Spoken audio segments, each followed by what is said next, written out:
There's no real way of sugarcoating this for Moscow. The fall of Bashar al-Assad is bad news for the Kremlin, which for years had poured resources into keeping him in power. As the business daily Kommersant declares, Russia has lost its key ally in the Middle East.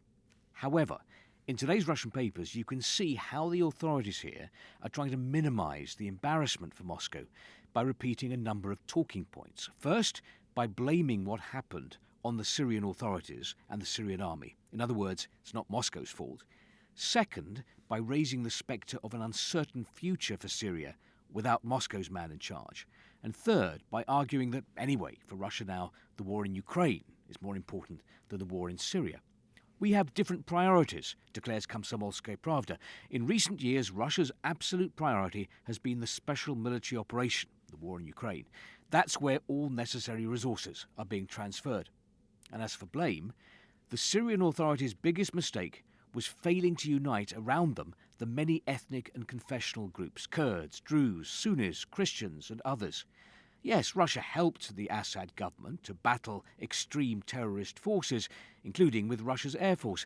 But we never planned to fill in for the regular Syrian army on the battlefield. It's their land, and they have to decide their own fate.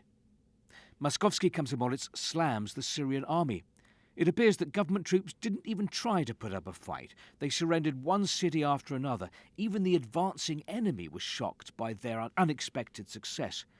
Even so, you'd have thought that they would fight to the end for Damascus, but no. And the victors? These victors are no monolithic force, but a ragtag coalition of very different groups, united only by hatred of Assad.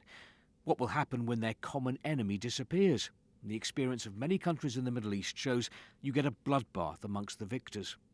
The writer continues, we should admit that the failure of foreign allies to save Assad is a blow to their reputation.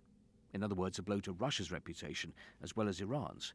But here we come back to what's been said above. If the soldiers of the Syrian Arab army had continued to fight, then there would have been someone to help, and there would have been a point in doing so.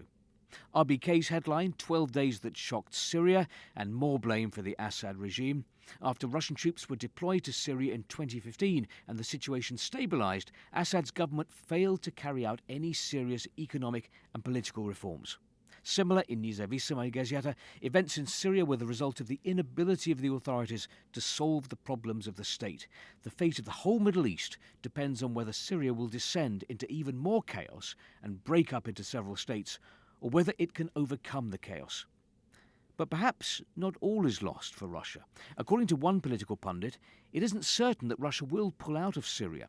Despite everything that is happening, a part of the opposition has good feelings towards Russia.